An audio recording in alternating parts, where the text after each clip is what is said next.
कहीं power cut, कहीं rail की पटरियां टेढ़ी हो रही हैं, कहीं सड़कें पिघल रही हैं, तो कहीं जंगलों में भीषण आग भड़क उठी है। ये तस्वीरें किसी रेगिस्तान देश की नहीं हैं, बल्कि यूरोप की हैं। वही यूरोप जिसे कभी ठंडी हवाओं, खूबसूरत मौसम और समर वेकेशन के लिए जाना जाता था। बॉलीवुड की फिल्मों और सोशल मीडिया के आज वाले दौर में जो देश हमारे आपके दिल को बाग बाग कर देते हैं कि भैया एक बार तो यहाँ जरूर जाना है, वही यूरोप वाले देश आज रिकॉर्ड तोड़ हीट वेव की चपेट में है। आज हालात ऐसे हैं कि France, Germany, Spain, Britain, Switzerland, Denmark और चेक रिपब्लिक जैसे देशों में तापमान 40 डिग्री सेल्सियस के पार पहुंच चुका है।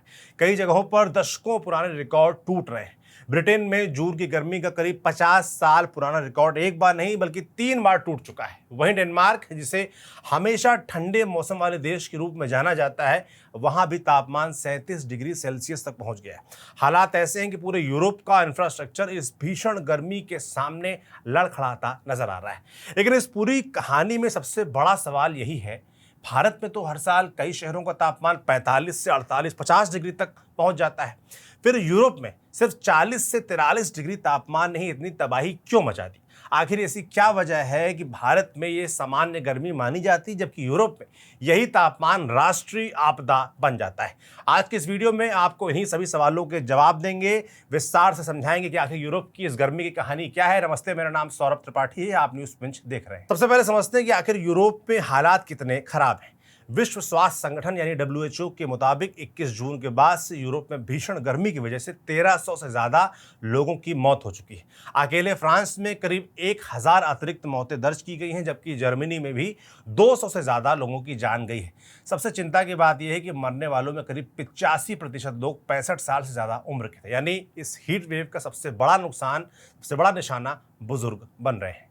यूरोपियन एनवायरनमेंट एजेंसी ने तो यहां तक चेतावनी दी है कि अगर शहरों और लोगों को बदलते मौसम के हिसाब से तैयार नहीं किया गया तो आने वाले समय में हर साल करीब 90,000 लोगों की मौत सिर्फ भीषण गर्मी की वजह से हो सकती है। लेकिन अब सबसे बड़ा सवाल, भारत में तो हर साल कई शहरों का तापमान 45 से 48 डिग्री सेल्सियस तक पहुंच जाता है, फिर यूरोप में 40 से 43 डिग्री तापमान इतनी बड़ी आपदा कैसे बन जाता है? दरअसल यहां सबसे बड़ी गलती हम सिर्फ तापमान देकर तुलना करने की करते हैं। सिर्फ थर्मामीटर पर लिखा नंबर पूरी कहानी नहीं बताता।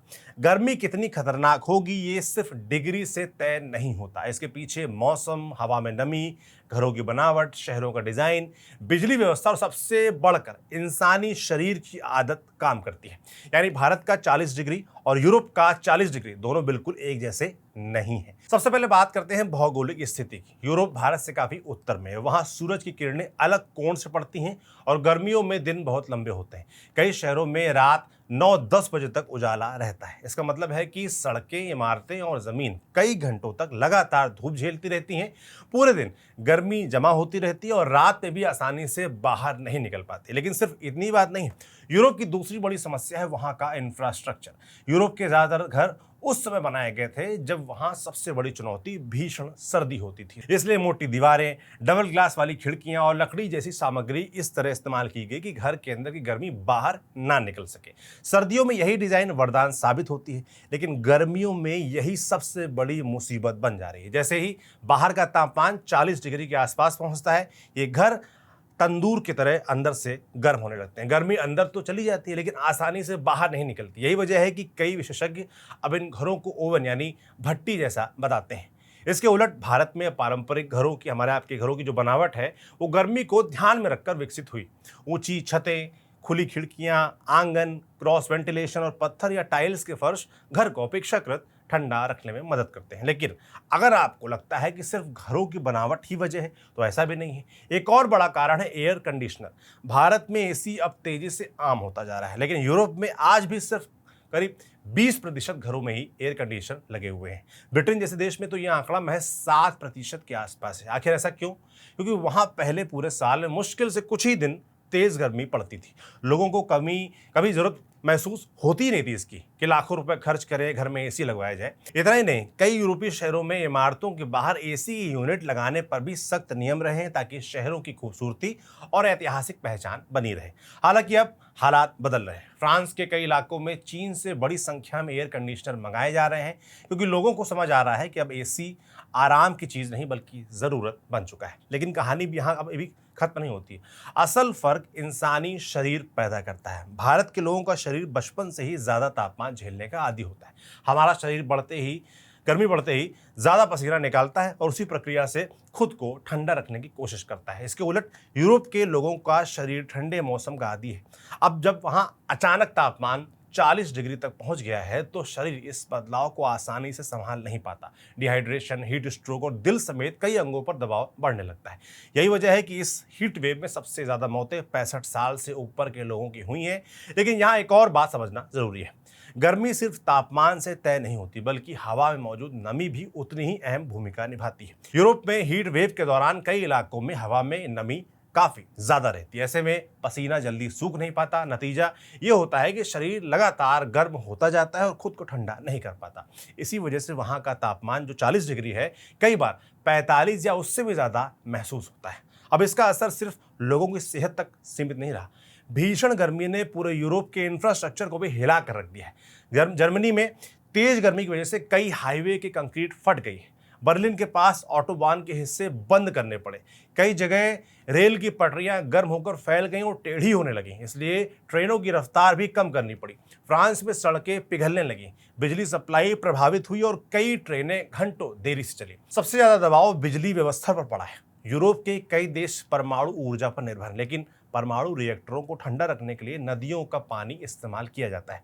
अब जब नदियों का पानी ही सामान्य से ज़्यादा गर्म हो गया तो रिएक्टरों को ठंडा रखना मुश्किल हो गया। मजबूर होकर फ्रांस की सरकारी बिजली कंपनी EDF को कुछ परमाणु बिजली घरों का उत्पादन कम करना पड़ा है।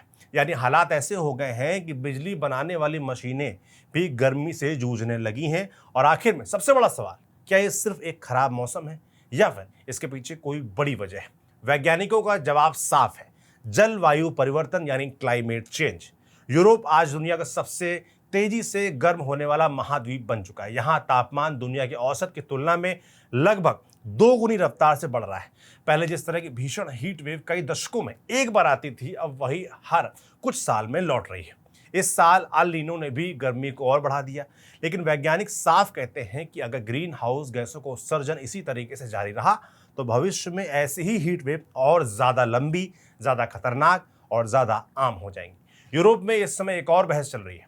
कुछ सरकारी संस्थान लोगों से एयर कंडीशनर का कम इस्तेमाल करने की अपील कर रहे हैं, क्योंकि ज़्यादा AC बिजली की मांग बढ़ाते हैं और अगर बिजली जीवाश्म ईंधन से बनेगी तो कार्बन उत्सर्जन भी बढ़ेगा। यानी गर्मी से बचने का उपाय भी जलवायु परिवर्तन को और बढ़ा सकता है। इसलिए यूरोप अब ज़्यादा पेड़ लगाने, इमारतों की डिज़ाइन बदलने, छायादार इलाके बनाने और शहरों को ठंडा रखने वाले दूसरे उपायों पर जोर दे रहा है। लेकिन फिलहाल सच्चाई यही है कि यूरोप इस नई हकीकत के लिए पूरी तरीके से तैयार नहीं था।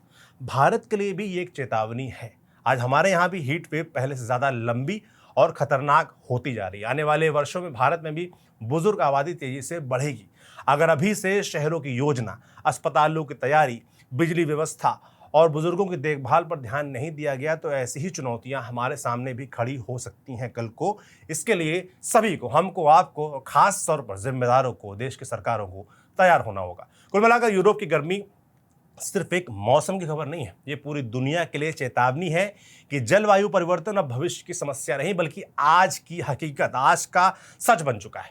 अब सवाल सिर्फ इतना नहीं है कि तापमान कितना बढ़ेगा, बल्कि ये है कि क्या हमारी सड़कें, क्या हमारे शहर, हमारी बिजली व्यवस्था और हमारी स्वास्थ्य सेवाएं उस गर्मी को झेलने के लिए तैयार है। और सबसे ज़रूरी, क्या हम और आप इस आपदा को झेलने के लिए तैयार हैं?